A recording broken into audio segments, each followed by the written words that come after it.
I'm Dan Haig I work at The Abyss, and this is Ronda Xanthos. From The Abyss? And she also works at The Abyss. I've been tattooing 21 years. She's been tattooing, I don't know. Longer than that. What, since the Civil War, basically. And we're just going to talk about all the crazy tattoo stories that we've had over the years.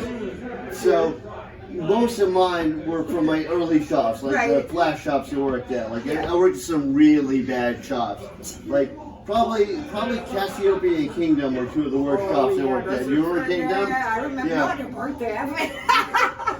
But like when I first started out, when I couldn't tattoo worth a shit at all, I remember I tattooed. I tattooed a Junction Tattoo in Queens, and that was pretty horrible. And then I tattooed an Underworld Tattoo in East New York, and both of those very unique experiences. And then I tattooed at Andromeda, which is a flash shop on St. Mark's Place, and I have a lot of my crazy stories are from mainly Andromeda, and then I had a couple from Kingdom as well. So, where were your craziest experiences? Oh, it definitely, it definitely was here. I was in East Side Inc. before it opened, before we were legal. Okay. You know, I was, Peter Tattoo, that wasn't as crazy. But the city was definitely more crazy. Village, Spiderweb, was a bit insane. But what would you say was the earliest crazy thing that happened that made you go, whoa, this shit is fucking real? It all became normal though, right? Yeah. I mean, it all became normal. But there had to be a couple incidents at first that shocked you. I mean, they definitely were. I mean, just starting in the business with the way it was. It was not. I mean, women weren't really in the business too often, so I got harassed a lot. You know, like I got slapping your ass. And the boss would slap me in the ass, tell me to wear heels and little skirts, and you know, or I'd have the other end where it was like, you are doing this, like a girl's gonna do that, or I was told I unfortunately missed the slapping the ass and the wearing heels bit, but I have some crazy stories. So I'll start with some of my crazy stories. I was also told once I can't tattoo in a shop because girls get their periods and cry. Peggy said that, so I had to bring it. What, you're saying that was true? Is that? Oh, well, I walked out of that. What do you mean? Well, I remember when I was tattooing an underground tattoo in East New York, which is where Mike Tyson's from. We closed it dark because we were afraid of getting robbed. We had one guy scoping us out to rob us, and the cop showed up, and he freaked out and he left. I mean, it was definitely... Didn't you have like guns in every corner? Like we had that in our shop where I started, and it became the norm. Like, all the guns in every freaking corner, station corner, guns like downstairs in the basement. We used to have a shooting range. Like, well, this was East New York, and some of the people I worked with were felons. Felons. Yeah, that was the norm. I remember one of the craziest stories. I have a couple crazy stories. Yeah. So this lady came in, and she was Puerto Rican, and she didn't shave at all. So she had thick black hair, like natural hair, but like very light skin. Right. So, but she didn't shave her legs at all, so they just looked like a fur mat, like just black. So she wanted, I don't remember if it was a Black Panther or a scorpion, but she wanted, that on one leg. She goes, just like the one I have on the other leg. So I think what she wanted was a scorpion, but she had a Black Panther, and she goes, in the same place and whatever. I'm like, I couldn't even see the fucking panther. I was like trying my best, and then I quoted her, and she argued about the price, and that was it. Oh, okay. Oh, I had a guy once that he came in, and it was funny because it was at East Side Inc. And Andrea, she said she pawned him off on me, of course. Andrea Elson. Yeah, Andrea Elson. She was like, she actually had an article in one of the magazines that said, when she was working from home and when she began, like this guy came to her, and he just loved to be standing there, and he'd be like, I have this tattoo here, and he'd drop his pants right in your face, like it'd be like everything, and he did all his own tattoos, and like, it got darker and darker and darker and darker as it got down. And he had these like tribal women that were all like all stippled in. He did it himself. But horrible? Was it horrible art? It was horrible. Yeah, I mean, it was just well, it was stippled black work, and he wanted you to fix it. Well, was the anatomy even any good? Or Oh, that was just like a, horrible? Yeah, no, it was really funny. It was like, and he'd be like, could you fix this? And he just really liked to drop his pants. I mean, he'd get work done, right. But then she gave him to me, and I used to be mean to him, but I think he liked it even more. It was bad. And he ended up going to a friend of mine. She was working in Brooklyn, and I was like, he went to her and he made her cry. And he was like, what are you getting? Like, he made her feel insecure and cry. I'm like, you have to be mean to him. And he loves it. And I just kept telling him, because I didn't want to tattoo him. And he kept making, I think he was a serial killer, honestly. I saw his car was stripped. No seats, no carpet, no nothing. It was like a station wagon, bare metal. I was like, this motherfucker is a serial killer. and he got to the point where he'd come in and try to show me something like new. He'd be like, could you do that? And I'd be like, dude, stop fucking dropping your pants. I've seen enough. Like, I've seen it. Pull your pants the fuck up. Right. And I'd yell at him, and he fucking loved it. And I just kept telling him I was more and more money, so he would stop coming. And did it work? Yeah, it did, finally.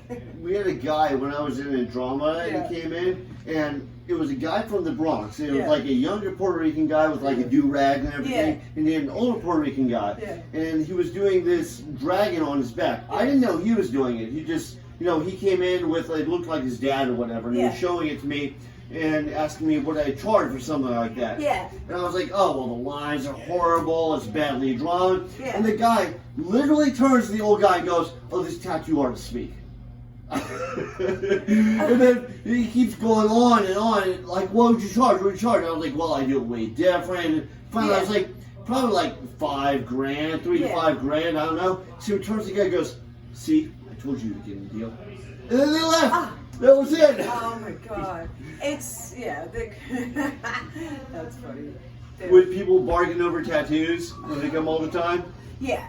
I mean, that was, I used to see, I mean, bad with the artists too. I mean, people walking in and they're like, keep going from one piece. And I saw a girl, beautiful, like model chick. Right. Black woman, beautiful. She comes in and she wants her neck done. Mm-hmm. And so she's coming and she's looking, she's like, oh, well, how much is that? And you know what she's like going, oh, I'm like, oh, that one's $300. Oh, well, how much is that one? She's going smaller. And it's like, oh, that one's like, too big. So she's going down and down and down. And I'm like, you just do an outline of the front one you want. You beautiful girl. No, she just ended up doing some little shit. And it's so sad because, like, you could try to convince people, but... No, I know. Yeah. Well, there was a girl. It was a girl and a guy that came in, and the guy's name, I'm not making this up. His name was Munchie. And I remember Munchie. Wait, go ahead. This was in. I was in White Plains. I shopped in White Plains. I was in White Plains. Oh yeah. So he came in. His name was Munchie. The deal he had was he would pay for the girl's tattoo as long as she got his name on her. So, that's not she had to get deal. Munchie on her. So she picked out like a lower back tribal piece, right? Right. And with the name Munchie like right next to it. Oh, no. And I quoted him $300, which is pretty fucking cheap for a lower back piece. Yeah. He flipped out. Oh, I'm not paying $300. She's like, I'm not getting your name. So they're going back and forth. And you have to deal. You're like, oh my god. So finally, what it was agreed to was I would do the outline of the tribal, and I would put the name Munchie, and I'd do it for $100. I said, okay, I'll do it. And so the girl leans over to me, and she goes, can you make it in red so I can cover it up? So I did that. Yeah. Then like 2 weeks later, another girl came in. She goes, I want to get a name tattooed on me. And I go, what do you want? She goes, Munchie. And I was like, I think I've done that name before. And she's so dumb. She goes, hopefully not a girl. Hee hee. So I did it. Then Munchie came in. And Munchie was like, you almost blew up my spot. I was like, you didn't say shit to me. He's like, all right, I'm sending a third girl in. Don't tell her anything. That's great. I used to do a slave and bondage girl, like every year she'd get a new tattoo done in sternum, and there was a whole ceremonial thing, like it would be like we'd have to shut the lights and put certain music on, and he didn't know what he was getting. Like, she would tell me what I'm doing, and it was like I've had such crazy things like that. Even when I started, when I was doing temporary tattoos for Tem2, I started at fetish parties. Like, I'm like, you know, in college, like, what do I know about this shit? I'm like walking around these freaks and fucking and shit around. I mean, like, but it became like, so you're almost like, it doesn't even phase you, this shit. Right. Like, then I went to a biker shop, and It I'm used to talking be bikers. it used to be a whole different world. I think a lot of what Drugs, younger tattooers bikers. don't understand is it was a way different environment. Scrubbing the shot. Oh my God, you get beat the fuck up if you left. Like, that was like your fear. You People don't were quit or sneaking leave. alcohol all the time. They bring in a coffee, but it'd really be full of bourbon. And they'd be like getting drunk while you tattoo them. Oh, I have a good story. So this guy came in. I was working at Cliff's Tattoo. Right. This guy came in all jacked up. He was Right. like probably about like 250 pounds, Right. pure fucking muscle. Yeah. So and They're he the comes worst. in, yeah, and he comes in and he wants a bulldog tattooed on it, or not a pitbull Okay. tattooed on it. And so I was like, okay. And he had a little bit darker skin, so I was like trying to, you know, estimate how much time it would take, and I give him a quote. He was like, yeah, I'll get it. I was like, okay, so I drew it up. Yeah. He wanted it on his chest. Yeah. So while I'm drawing it up, he goes down the street, gets a bottle of vodka, polishes off almost the entire bottle of vodka, Yeah. and then comes back. Yeah. So as he comes in, oh, he's with this broke ass chick, by the way. You know, so he comes in, cracks out of his mind, but it hasn't really kicked in yet. Like you can just see a little bit of it started. So I'm debating whether to tell him, no, I can't fucking do it. And it'll be a huge argument with him. Oh yeah. And Cheryl was running the place, and so Cheryl comes to me and Cheryl goes, damn, just do it as quick as you can. Before it kicks in. So I started tattooing him, right? And I'm tattooing him, and he starts going, whoa, whoa, whoa, whoa. Oh, that sounds a little more than vodka. And I was like, and I stopped and I looked at him like, what? He goes, you got to get into it. Once you get a tattoo, you got to get into it. It's like, all right. So I'm still working on the tattoo, and Cheryl's walking by, and he's going, hey, look at that ass. She's like trying to avoid him and stuff, And so then he goes, you know what happens if you fuck up this tattoo? I go, no, what? He goes, I fuck you up. So I take the machine, put it down, and go, all right, tattoo's done. So, oh, no, I'm just kidding, kidding. So then I keep tattooing him, and he keeps saying stuff to Cheryl. So Cheryl calls the cops. But she tattoos a lot of them. Yeah. So, you know, a cop came in, you know, just to talk to Cheryl, like pretend like he's talking to Cheryl. And the guy's like, what are you doing here? He's like, you know, I'm just talking to my friend Cheryl. He's like, get out of here! So the cop has a retractable baton. He goes, whoosh, sit down. And then the cops start showing up and they start putting those gloves on when they beat people up. Yeah, that's a good old thing. They used to beat motherfuckers down every day. That was so normal. It's like everybody gets up in arms about that shit now. I mean, Broker would take you under the bridge. We're gonna beat the fuck out of you. Well, and I remember his girl was like trying to calm him down. Yeah. You know, and she's like, and he goes, I'm not with her. She goes, fuck you, asshole! She starts to leave, and then the guy's like, no, babe, don't leave, don't leave. Yeah, it was funny. That's great. They go, they're all fine and normal, and go on a bathroom break. And Right. like, let me use the bathroom, and they come back like Tracked out their heads. you're like, yeah. what did they just do? Or you're smelling some weird shit coming out of the bathroom, and you're like, what are they smoking in there? Well, See one that with guy, he'd be like artists? rubbing coke on his tattoo in the bathroom. And he'd come out, I'm tattooing him, and he like wouldn't feel a thing, but it all falls out. Does it? Like it numbs up the skin, so everywhere he put coke on. Get out! I haven't seen that one. That's a new one to me. I've seen a lot. He was like, well, it fucking hurts. Oh my god, I've had like, in England once, some guy, they thought it was funny because he kept getting his nipples done darker. Yeah. And like, so it's still brown nipple color. And so they're like, oh, you're going to take care of him. He needs like a touch. He wants to, you know, he needs his nipples darker. I'm like, his nipples darker? I'm like, what do you mean? Duh, totally naive. Like, and so he sits down. I'm like, well, if you really want him that dark, just go black. He's like, no, I don't know if I want to go black. I'm like, nah, put some black in it, you know. And so I put black in the brown. I put a lot of black. And I do it. little do I realize, like, as I'm in the middle of the tattoo, I'm realizing, like, his sweatshirt is tied on backwards. Like, he's, like, with the long part forward, and he's getting all, like, and the guys are laughing at me that I'm working with. They knew damn well what this motherfucker was again. I was like, you fucking asshole. At the end, I was like... Did he get a hard on to get off while he was getting his nipples tattooed? It was like, as I'm doing it, he's like, you know, he's, I'm like, oh my like, God. breathing real heavy and everything. What are some of the, like, I have some ones that are like, they're unique stories. Yeah. You know, that's probably the best way to describe them. Yeah. Like, I had a guy that came in, yeah. brought his girlfriend in, which is probably his poor girlfriend, because he wanted a chrome heart on his ass that said Mama's Boy. Oh my God. Like, I don't care if you're gay, whatever makes you happy, but the thing is, his poor girlfriend, she had no idea. You know, so I'm tattooing that. I remember another lady got When Pigs Fly bitch and a pig with wings on her ass. What was that? Because I remember doing those. Like, was that a thing? Another girl got, like, the red outprint of a hand on her ass. Oh, I've seen like that. somebody slapped her real hard. That's kind of cute. I had another lady that she got cat's eyes and the word lucky you above it. Have you done dicks? I've done that. No, I haven't tattooed penises. Well, this is... The guy wanted... the guy... I did he wanted his whole shaft black. Right. And he wanted his balls done too, which I kept saying, yeah, okay. I knew he'd never get to that. The most they could sit is like 20 minutes, and that's with numbing cream. But yeah, I was like, and it was odd that he wanted all of it black. Yeah, it was just funny. And he was a huge bodybuilder. Okay. And they could, he could. Those are the worst. They said the worst. Yeah, you give him a. They're always like, they never want to admit it hurts, so they're like, oh, my back. Oh, I just got to get rid of jaws. Well, they're the first to pass out.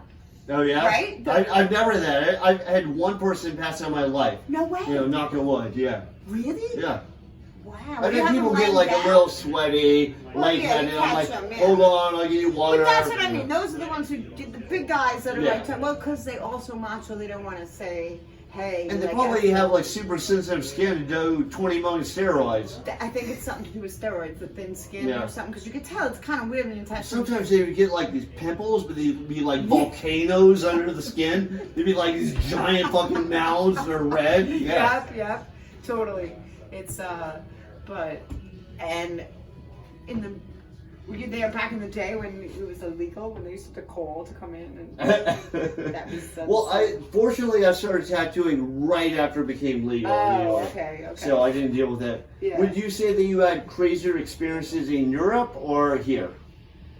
Europe was a bunch of freaks, but especially England. But well, it's a little bit of a it seems like a different community gets tattooed. Yeah. It's more of like in Europe, it's more of like just tattoo collectors, where here it's like a little more broad. Right. Yeah, it depends where. It really was different everywhere. Like, it was, even in New York City, from one place more professional, and then you're in Spiderwebb's place, which is eccentric art. Like, he's been in the MoMA, like with his machines, and so that was an experience. It was really an experience. Like, just, he would, put a nails of a heart on Valentine's Day, but it would be like a bed of nails type of thing. And it'd be, like kind of things like that. And he would do it if you wanted to. It was a showman. And he was definitely like, that place was an experience. I remember one day a guy came in and he wanted a cheap tattoo. Like, he wanted a name on his neck. Right. But he didn't even want to pay $100. And he's more than that, and he's like, he wants to pay $40. He's like, all right, Jill, you do it. Jill never even set up a machine.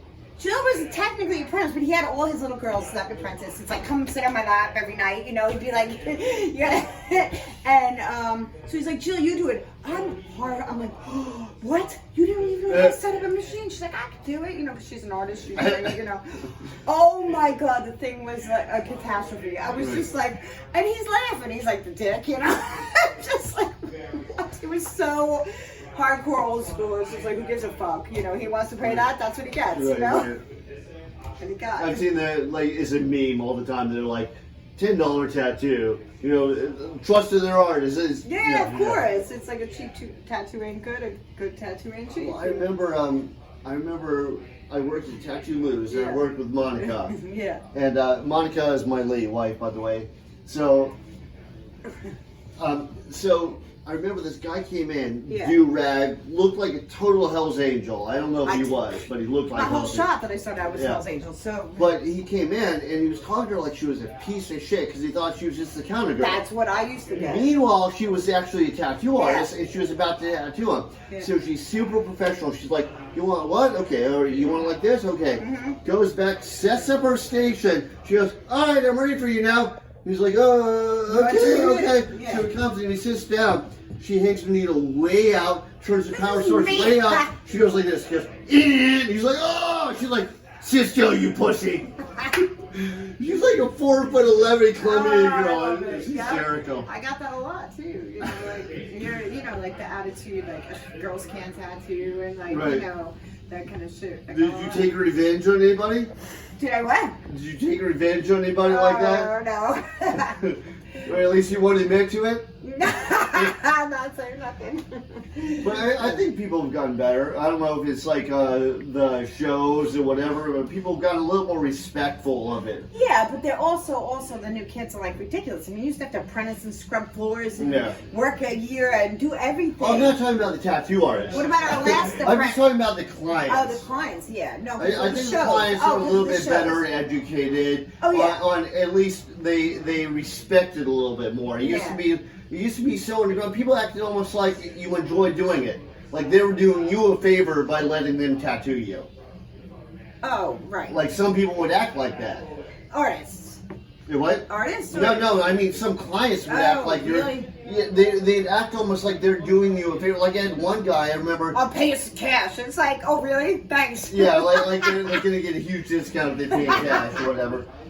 No, but I remember one guy sent me 10 different images from album covers. He's like, oh, can you make a picture of this? And I did. And I covered 3 of the album covers into it. And he was flipping out that I didn't include all 10 album covers in the design. And he's like, I know people who went to art school and make way less money than you. And I was like, you know what? I don't want to tattoo you anymore. I'm done. I'm out. It's so good. Oh, no, man, it's okay. Yeah. I'm just saying, some people they feel really entitled. Yeah.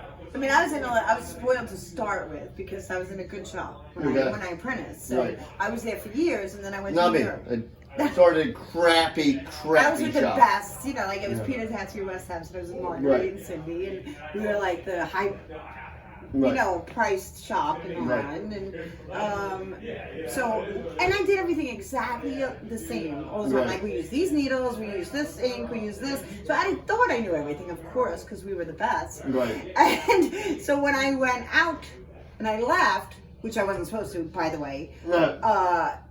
Most people who left, I was owned. You don't leave. Right. Like your hands got broke. I've seen shops burn down, hands get broken. I've seen people get beat down because they left. A hammer to the hand. Yeah, hammer to the hand was a normal thing. It wasn't abnormal. So I went to Europe. I was like, oh my god, I'm gonna not be able to work. Right. So I said I was going to school. I wasn't lying. So I was going to school in Europe, painting school in Italy, and so I left my stuff there. So when I went there, I was in Italy. After that, after school, I went over to England and I got a bunch of new stuff in Mickey Sharp's. And I called my boss to be nice. And I said, I'm going to work here. I just want to let you know and get your permission and approval. It's okay, right? Because I was afraid I'm going to get killed by and he goes, you know how it works, you little cunt bitch. He goes, yes. You send me money. Okay. I offered him $2,000 as an apprentice fee. Super old school. I offered him money. I said, I'll send you $2,000 right now. Yeah, people think they own you. And he's like, no, you know how it works. He wanted PC, he wanted percentage from what I was making in England. I was like, okay, you know what? I won't work. I'll see you when I get back. Click. Never saw him again in my life. I was later, and I just started working out there, and it was a whole new thing. I went from single needle at Peter Tattoo. Never used 3 was the max I used.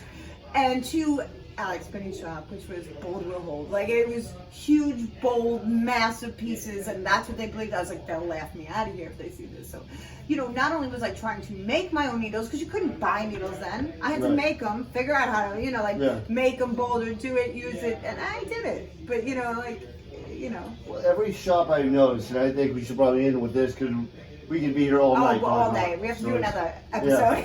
But I think that a lot of shops, they have all sorts of weird dramas. Like this one, they don't like this. This one, they don't like this. This Right. one, they're OCD about that. Oh my God, yeah. It's like you have to bend and learn, but you learn that way. You learn from all the different, you know. Well, it's hard to like be an artist Everybody and deal with all the personalities along the way. That's why I love But you guys. I think, yeah.